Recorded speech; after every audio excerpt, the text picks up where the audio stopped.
Welcome to the world of 1984, a story about a man who dared to ask if 2 plus 2 could ever equal anything but 4, and the terrifying answer he received. We begin, as all such stories must, on a day like any other. A day so cold, so gray, so suffocatingly normal that the smallest crack in its surface might seem like a sunrise. To understand a man's rebellion, you must first understand the prison he is trying to escape. It was a bright, cold day in April, and the clocks were striking 13. Winston Smith, his chin nuzzled into his breast in an effort to escape the vile wind, slipped quickly through the glass doors of Victory Mansions. But there was no real escape. The hallway assaulted him at once with the smell of boiled cabbage and old rag mats. Gritty dust swirled at his ankles, and on the wall, a poster too large for indoor display stared down at him. It was just a face, more than a meter wide. The face of a man of about 45, with a heavy black mustache and ruggedly handsome features. It gazed out from the wall, a silent, all-seeing God. Winston made for the stairs. The lift was useless. In preparation for Hate Week, the electric current was cut off during daylight hours. 7 flights up. He went slowly, his 39-year-old body protesting, the varicose ulcer above his right ankle throbbing with a dull ache. On each landing, the same enormous face gazed from the wall. It was one of those pictures, so cleverly contrived that the eyes follow you when you move. Beneath it, the caption ran, "Big Brother is watching you." Inside his flat, a fruity voice was reading out a list of figures about the production of pig iron. The voice came from an oblong metal plaque, a dulled mirror set into the right-hand wall. This was the telescreen. It could be dimmed, but there was no way of shutting it off completely. It was the party's tireless apostle, broadcasting news and music and propaganda into every room of your life. But it was also its confessor. The telescreen received and transmitted simultaneously. Any sound you made, above a very low whisper, would be picked up. So long as you remained in its field of vision, you could be seen as well as heard. There was, of course, no way of knowing whether you were being watched at any given moment. You had to did live, from a habit that had become instinct, in the assumption that every sound you made was overheard, and, except in darkness, every movement scrutinized. The thought police were always listening. Winston kept his back to it. It was safer. Though, as he well knew, even a back can be revealing. He moved to the window. He was a small, frail figure, his meagerness emphasized by the blue overalls that were the uniform of the party. His hair was fair, his face naturally sanguine, his skin roughened by coarse soap and blunt razor blades. Outside, the world looked as cold as it felt inside. Down in the street, little eddies of wind were whirling dust and torn paper into spirals. The sky was a harsh blue, but there seemed to be no color in anything, except for the posters plastered everywhere. The black mustachioed face gazed down from every corner. Big Brother is watching you. Down at street level, a torn poster flapped in the wind, alternately covering and uncovering the single word, Ingsoc. In the distance, a police patrol helicopter hovered like a blue bottle, snooping into people's windows. But the patrols did not matter. Only the thought police mattered. A kilometer away, the Ministry of Truth, his place of work, dominated the grimy landscape. It was an enormous pyramidal structure of glittering white concrete, soaring up, terrace after terrace, 300 meters into the air. This, he thought with a vague distaste, was London, chief city of Airstrip 1, itself a province of the superstate of Oceania. He tried to squeeze out some childhood memory to tell him if it had always been this way. The rotting houses, the bombed sites, the sordid colonies of chicken house dwellings. But nothing remained except a series of bright, unintelligible pictures. Picked out on the white face of Minitrue were the 3 slogans of the party. War is peace.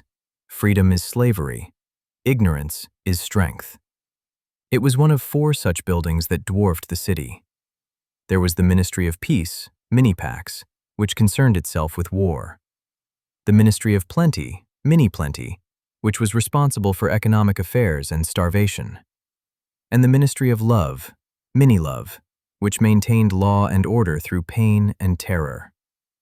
The Ministry of Love was the truly frightening one. It had no windows at all, a place impossible to enter except on official business, a fortress of barbed wire, steel doors, and hidden machine gun nests, whose streets were roamed by gorilla-faced guards in black uniforms, armed with jointed truncheons. Winston had a vague, aching distaste for all of it. A distaste for the dirt, the gin, the lies, the sheer, unrelenting grayness of his life. And on this particular day, this bright, cold day in April, that vague distaste was about to crystallize into a single, decisive, and fatal act of rebellion. In his small living room, there was an unusual feature. A shallow alcove, probably intended for bookshelves, sat to one side of the telescreen. By sitting deep within it, Winston could remain outside the plaque's direct line of sight. He could be heard, of course, but he could not be seen.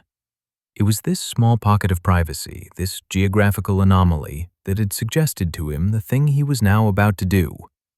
But it was the book itself that had sealed the idea. He had seen it in the window of a frowsy little junk shop in a slum quarter of the city. A thick, quarto-sized blank book with a red back and a marbled cover. Its smooth, creamy paper was of a kind that had not been made for 40 years. An overwhelming desire to possess it had struck him. He had paid $2.50 and carried it home guiltily in his briefcase. And now, the time had come. The thing he was about to do was to open a diary. This was not illegal. Nothing was illegal since there were no longer any laws. But if detected, it was reasonably certain that it would be punished by death. He sat down in the alcove. He uncapped the bottle of ink, took up the pen holder, and dipped the delicate nib. He faltered for just a second. A tremor went through his bowels. To mark the paper was the decisive act. In small, clumsy letters, he wrote, April 4th, 1984. He sat back. A sense of complete helplessness descended on him. He didn't even know with any certainty that this was 1984. It was never possible to pin down any date within a year or two. For whom was he writing this? For the future, for the unborn. But how could you communicate with a future where truth itself might not exist? It was impossible. His mind snagged on the newspeak word doublethink, and the magnitude of his task settled upon him. For a while he could write nothing. His varicose ulcer began itching. The seconds ticked by. The telescreen blared. Then, in sheer panic, he began writing, a small but childish handwriting straggling across the page, shedding first its capital letters and finally even its full stops.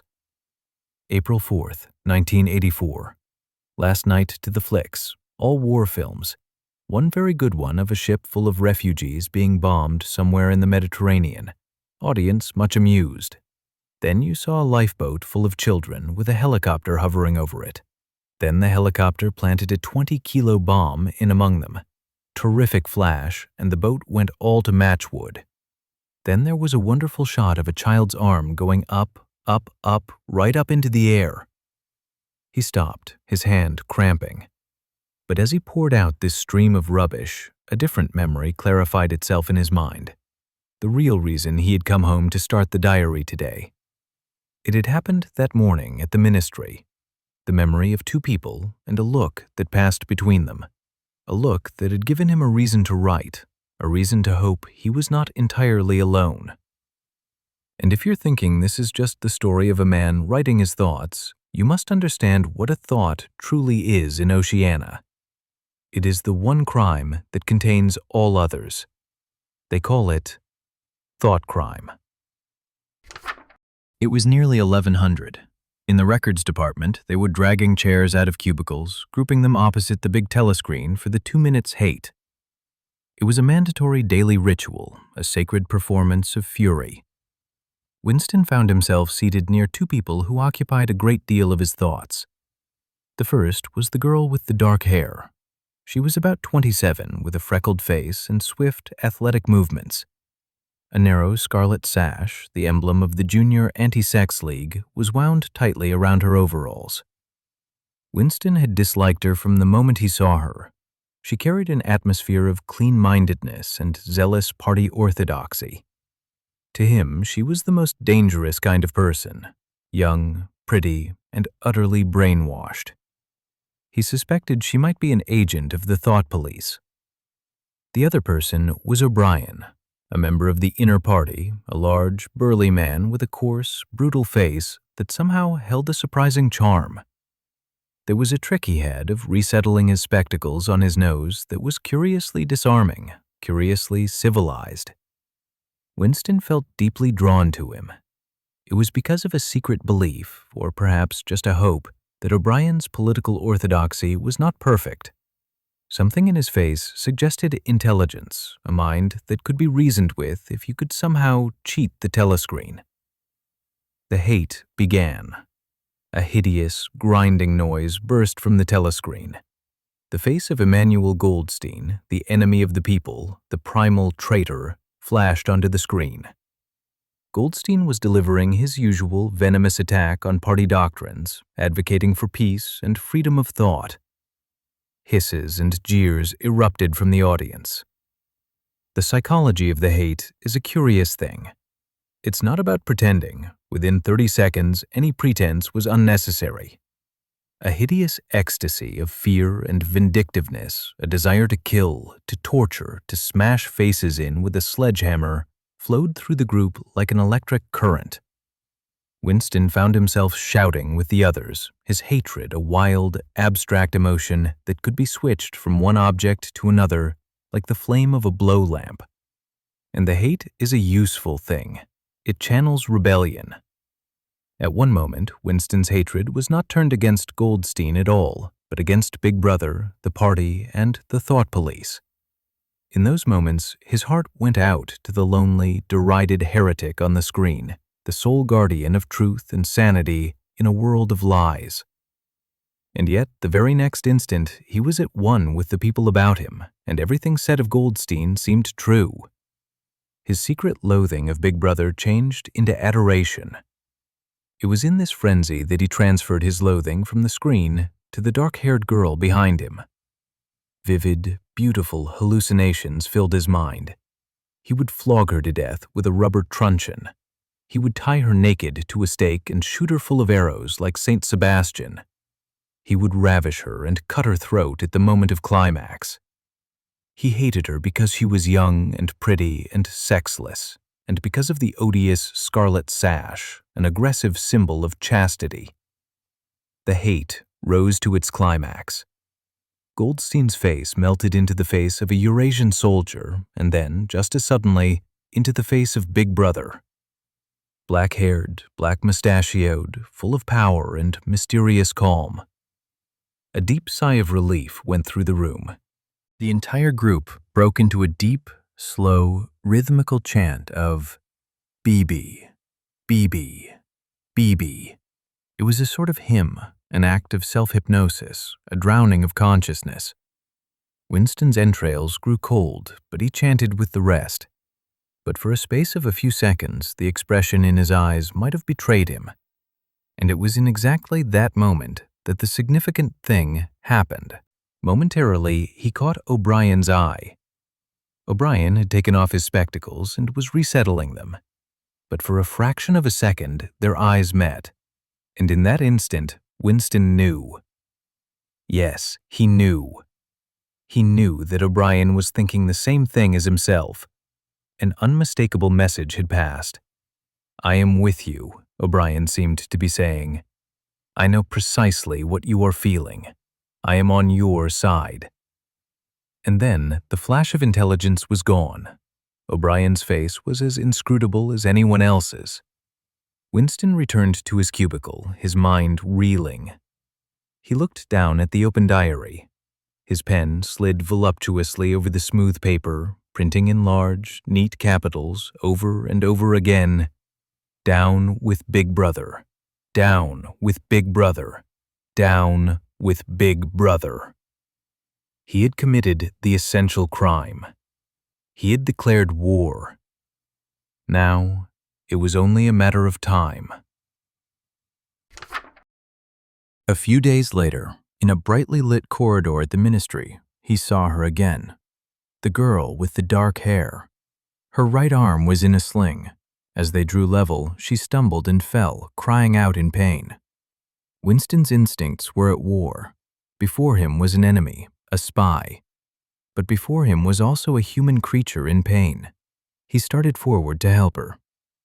As he helped her to her feet, her face milky yellow with shock, she slipped a small, folded scrap of paper into his hand. It was done in a single, fluid movement. The whole incident took less than half a minute. He returned to his cubicle, his heart hammering against his ribs. He knew he was being watched. To read the note now would be madness. He had to wait. Was it a summons from the thought police? A threat? Or could it be, the wilder possibility, a message from the underground, from the Brotherhood? The wait was agonizing. He placed the note casually among his other papers. Finally, after an eternity of 8 minutes, he drew the scrap of paper towards him and flattened it out. On it was written in a large, unformed handwriting 3 simple words. I love you.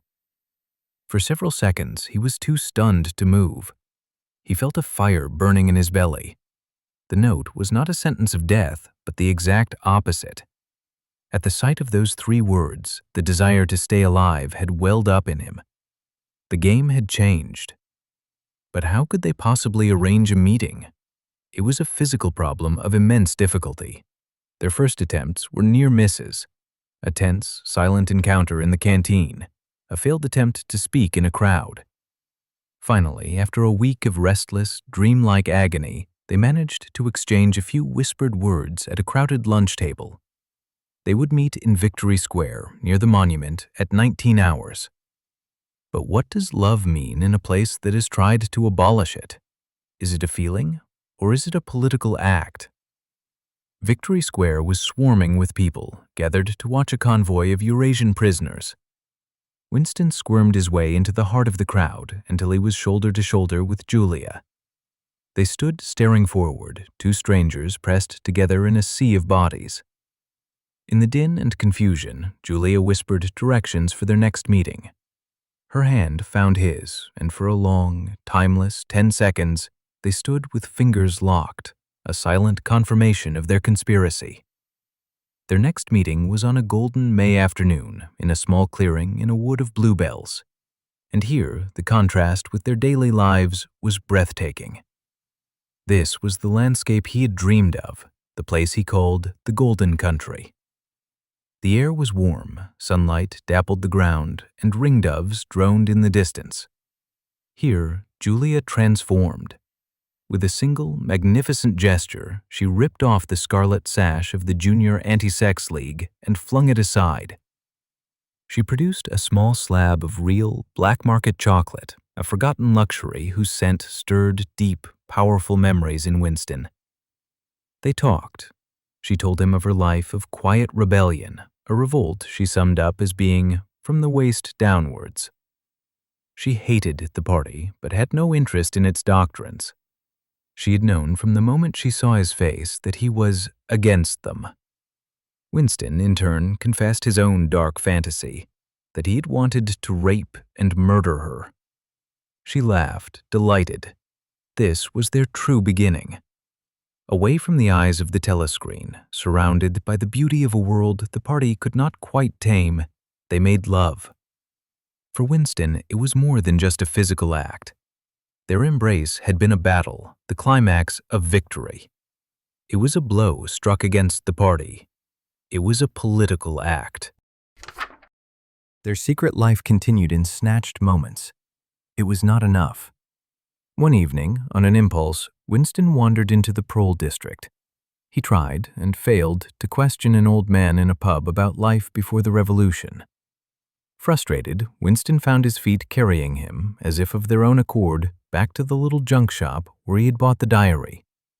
The proprietor, a frail old man named Mr. Charrington, greeted him. As Winston browsed, his eye was caught by a heavy lump of glass. It was a paperweight. At its heart, magnified by the curved surface, was a strange, pink, convoluted object of coral. Winston was fascinated by it. It was a little chunk of history the party had forgotten to alter, a beautiful, useless thing. And in Oceania, there is nothing more suspicious than that. He bought it for $4. Mr. Charrington then showed him a room upstairs, above the shop.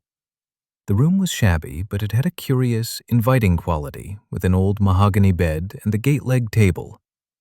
And then Winston realized the most astonishing thing about it. "There's no telescreen," he murmured.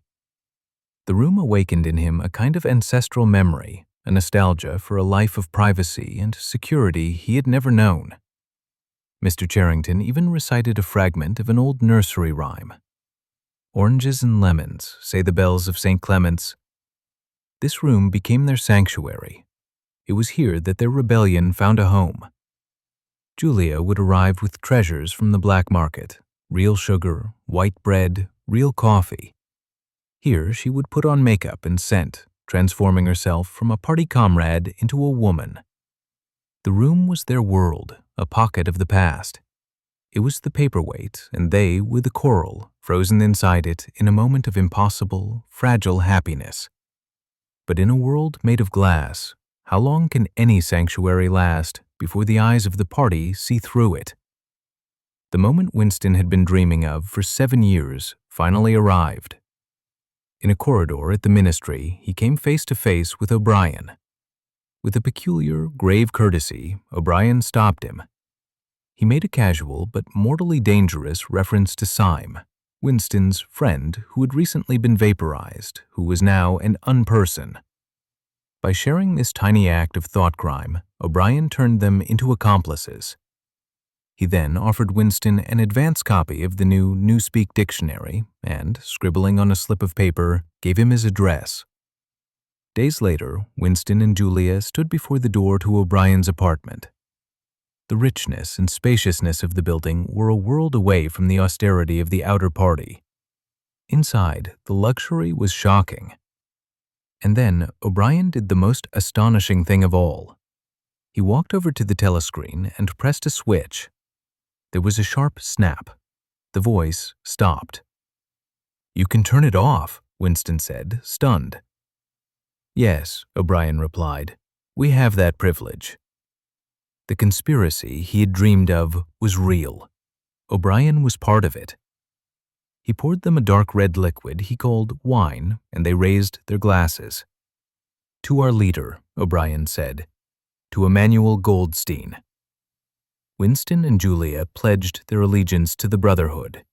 They agreed to do anything asked of them, to cheat, to forge, to throw acid in a child's face, to commit murder, to betray their country. They agreed to everything with a single reservation. They would not separate from one another. O'Brien told them about the nature of their new life. The Brotherhood was not an organization, it was an idea. Its members would work in darkness, never knowing more than a few other contacts, sustained only by the knowledge that others like them existed. They would be caught, they would confess, and they would die. Their only true life was in the future. As they left, O'Brien gave Winston instructions. A man would approach him in the street and hand him a briefcase. It would contain the book, Goldstein's complete compendium of heresies. Winston's journey had taken its final, irreversible step. He knew with chilling certainty that it would end in the ministry of love. During the frenzied preparations for Hate Week, it happened. With extreme suddenness, it was announced that Oceania was not at war with Eurasia. Oceania was at war with Eastasia. For 6 days, Winston and his colleagues worked around the clock, rewriting history at lightning speed. In the midst of this chaos, Winston received the briefcase. It contained a heavy black volume. It was the book. Back in the safety of the room above the shop, he began to read. Julia lay beside him, bored by it all, and soon fell asleep. But for Winston, this was everything. The book was not telling him anything he didn't, on some level, already know, but it was systematizing his scattered thoughts, proving to him that he was not mad. And what Winston found, laid bare on the page, was the cold logic of their madness. This endless war, he read, was a lie. Its true purpose wasn't victory over Eurasia or East Asia. Its purpose was to make sure the assembly lines kept running, churning out bombs and battleships instead of refrigerators and comfortable homes. Because a comfortable, secure populace is a dangerous one. They learn to think. And a ruling class, Goldstein argued, could only survive on a bedrock of poverty and ignorance. The war, Winston realized, wasn't a war against a foreign power. It was a war waged by the party against its own people. He read on, and the second great lie revealed itself. Ignorance is strength. The book explained the rigid pyramid of their world, the all-powerful inner party at the top, the outer party, the hands of the state, in the middle, and the vast, ignored ocean of the proles at the bottom. But this hierarchy wasn't built on blood or inheritance. It was built on an idea, an ideology maintained by the absolute control of history. Whoever controls the past controls the future, the slogan ran. And the party controlled the past by using a special kind of madness. They called it doublethink. The power to hold two contradictory beliefs at the same time and accept both. The power to know you are telling a lie while truly believing it. With doublethink, the party could never be wrong, because it could simply unmake the past and create a new one over and over for eternity. Winston now understood the how. The machinery of tyranny was laid bare. But just as the book was about to reveal the party's ultimate motive, the great central secret of why they craved power, he put it down. Julia was asleep. He looked at her, then out the window at the prole woman singing in the yard below. He was safe. He was not mad. He murmured, "Sanity is not statistical," and fell asleep. When he woke, it was to the sound of the prole woman still singing. He watched her from the window, a monstrous but beautiful figure, and saw in her the future. She was immortal, the life force the party could not kill. The proles would endure. He and Julia were different. "We are the dead," he said aloud. "We are the dead," Julia echoed, waking up. And then, from behind them, a cold, iron voice spoke. "You are the dead." It came from the wall behind the picture of St. Clement's Danes. Winston's entrails turned to ice. They were not alone. They had never been alone. "You may as well say goodbye," said the iron voice. And then another, quite different voice, a thin, cultivated voice, struck in, completing the nursery rhyme. "And by the way, while we are on the subject, here comes a candle to light you to bed. Here comes a chopper to chop off your head." There was a crash of breaking glass. The picture fell to the floor, uncovering the telescreen hidden behind it. The yard outside filled with the trampling of iron-shod boots. Men in black uniforms swarmed up the stairs. The room exploded in violence. One of them picked up the glass paperweight, Winston's tiny, private world, and smashed it to pieces on the hearthstone. The fragment of coral rolled across the mat. How small, he thought. How small it always was. He saw a man smash his fist into Julia's solar plexus. Two others hoisted her like a sack and carried her away. Her face was yellow and contorted. It was the last he saw of her. And then a lighter step in the passage. Mr. Charrington came into the room. But he was not the same person. His body had straightened, his hair had turned from white to black. The wrinkles were gone. It was the alert, cold face of a man of about 35. The benevolent junk shop owner who had given them sanctuary was an agent of the thought police. The trap was complete. He was in the Ministry of Love. The high-ceilinged, windowless cell was made of glittering white porcelain. 4 telescreens watched him. Concealed lamps flooded the room with a cold, constant light. He now understood O'Brien's prophecy. We shall meet in the place where there is no darkness. The cell was a revolving door of prisoners. He saw the poet Ampleforth brought in for allowing the word God to remain in a poem. He saw his neighbor Parsons, the zealous drudge, denounced by his own daughter for shouting, "Down with Big Brother," in his sleep. Even the most loyal were not safe. But it was the small, silent cruelties between the prisoners that truly established the place. A skull-faced man, dying of starvation, sat opposite Winston. Another prisoner, a man with a chinless, rodent-like face, dug into his pocket and held out a grimy piece of bread. A furious roar erupted from the telescreen. "Let fall that piece of bread!" The chinless man dropped it.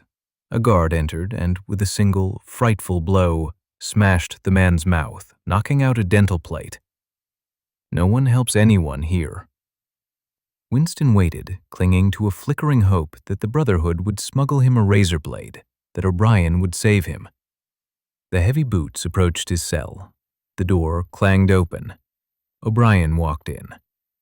"They've got you too," Winston cried, a wave of relief washing over him. "They got me a long time ago," O'Brien said with a mild, regretful irony. He stepped aside. Behind him stood a guard with a long, black truncheon. The guard drew back his arm, and a blinding flash of pain erupted in Winston's elbow. The nightmare had begun. There was learning, and there was pain. Beatings with fists, with truncheons, with steel rods, with boots. An unending symphony of pain that went on, interspersed with humiliation and sleeplessness and starvation and questions. So many questions. Questions that twisted and turned and trapped him in lies and contradictions until he wept with shame and confessed. He confessed to assassination and espionage. He confessed to sabotage and sexual perversion. He confessed he was a spy for East Asia. He confessed to murdering his wife. He became simply a mouth that uttered whatever was demanded of it, a hand that signed any piece of paper they put before it. And after the learning came the understanding, and his teacher was O'Brien.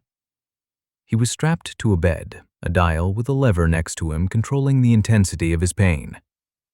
"We do not merely destroy our enemies," O'Brien explained gently. "We change them." The first lesson was on the past. O'Brien produced the photograph of Jones, Aronson, and Rutherford, the concrete evidence Winston had once held. "It exists," Winston cried. "No," O'Brien said, and dropped it into a memory hole where it vanished in flame. "Ashes. It does not exist. It never existed." "But I remember it." "I do not remember it," O'Brien said. It was doublethink. The party controlled all records, all memories. Therefore, it controlled the past. The second lesson was on reality. O'Brien held up his left hand, his thumb hidden. "How many fingers am I holding up, Winston?" "4. "And if the party says that it is not 4, but 5, then how many?" "4. Pain. A wave of it flooded his body as O'Brien moved the lever. Again and again the question. Again and again the pain, rising from 40 to 50 to 60. He screamed. He pleaded. He tried to see 5 fingers, but he could not. "How many fingers, Winston?" 5, 5, 5! "No, Winston, that is no use. You are lying. You still think there are 4. The pain became unbearable. He no longer knew what was happening. Behind his eyelids, a forest of fingers danced and multiplied. And then, for a fleeting instant, a moment of luminous certainty, it happened. He saw them. "How many fingers, Winston?" 5. I saw them. I saw them. He had seen 5 fingers. There was no deformity. And then, just as quickly, the vision faded. But the lesson was learned. The party could control not just the past, but the present. Reality was not external. Reality existed in the human mind, and nowhere else. Winston had understood the how. Now he would learn the why. Why does the party cling to power? O'Brien asked him. What is our motive? Winston feebly suggested it was for the good of the majority. The dial shot to 35. That was stupid, Winston, O'Brien snapped. The party seeks power entirely for its own sake. We are not interested in the good of others. We are interested solely in power. Not wealth or luxury or long life or happiness, only power. Pure power. All the oligarchies of the past, the Nazis, the Russian communists, were hypocrites, O'Brien explained. They pretended they seized power for a limited time, that a paradise of freedom was just around the corner. We are not like that, he said. We know that no one ever seizes power with the intention of relinquishing it. Power is not a means, it is an end. And what is power? Power, O'Brien said, his voice soft, is in inflicting pain and humiliation. Power is in tearing human minds to pieces and putting them together again in new shapes of your own choosing. Progress in our world will be progress towards more pain. In our world, there will be no emotions except fear, rage, triumph, and self-abasement. Everything else we shall destroy. He painted a vision of the future, a world without love, art, or science. Always, at every moment, he continued, his face filled with a lunatic intensity, there will be the thrill of victory, the sensation of trampling on an enemy who is helpless. If you want a picture of the future, imagine a boot stamping on a human face. Forever. To complete the lesson, O'Brien made Winston get up and look at himself in a mirror. A bowed, gray-colored, skeleton-like thing stared back. Its body was emaciated, the curvature of its spine astonishing. Winston collapsed onto a stool and burst into tears. If you are a man, Winston, O'Brien said softly, you are the last man. If you are human, that is humanity. There is a final stage to reintegration, acceptance. Winston was broken. He accepted everything. Freedom is slavery. 2 and 2 make 5. God is power. He had surrendered his mind, but he had hoped to keep his inner heart inviolate. In his dreams, a cry escaped him. Julia, Julia, my love. He still loved Julia. He still hated Big Brother. This was his final heresy. You have not surrendered your heart, O'Brien said, entering his cell. You must not only obey Big Brother, you must love him. To achieve this final conversion, there was room 101. Dread filled Winston as he was strapped tightly into a chair. The thing that is in room 101, O'Brien explained, is the worst thing in the world. The worst thing in the world is not the same for every individual. For Winston, O'Brien explained, it was rats. A guard brought in a wire cage. By a mask-like arrangement, it was designed to fit over a person's head. Inside the cage, stirring behind a partition, were 2 enormous, hungry, carnivorous brown rats.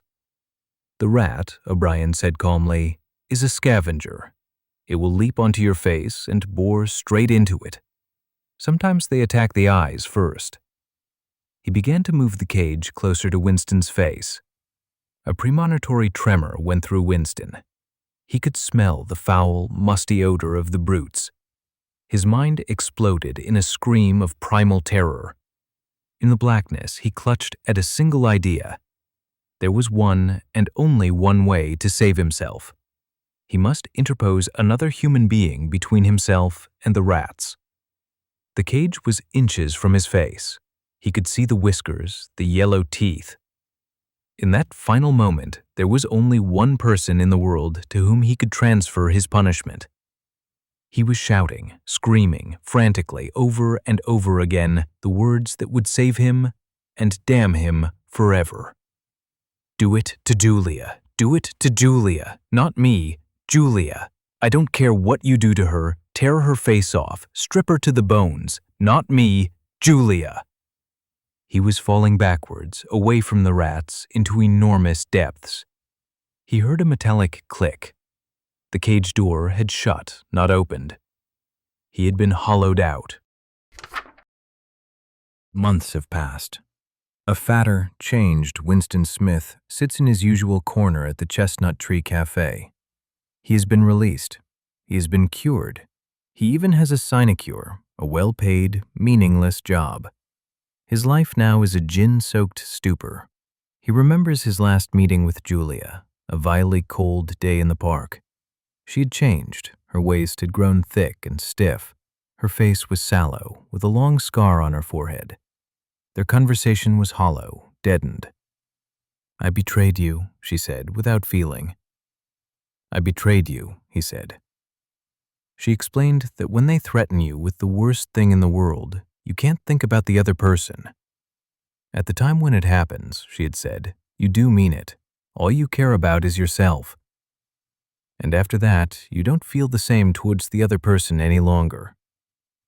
Winston is sometimes troubled by what he knows are false memories, a happy, sunlit afternoon playing a board game with his mother. He pushes the images away. They are not real. The past is what the party says it is. He is examining a chess problem, white to play and mate in 2 moves. White always mates. It is the eternal, unvarying triumph of good over evil. Then a shrill trumpet call pierces the air, a bulletin from the front. His heart stirs with excitement. He listens as an eager voice from the telescreen announces a great victory in Africa. The Eurasian army has been annihilated. A wave of triumphant joy, a genuine, unforced surge of emotion washes through him. It is not fear, not hatred, but pure relief and love. He looks up at the vast poster on the opposite wall, the colossus that bestrides the world, the rock against which the hordes of Asia have dashed themselves in vain. He thinks how, only moments before, there had still been equivocation in his heart. But now he understands. The long-hoped-for bullet has entered his brain. The struggle is finished. He has won the victory over himself. He loved Big Brother. The struggle was finished. But the war is never over. The question left for us, in the silence, is not whether 2 + 2 = 5, but what we are willing to endure before we agree that it does.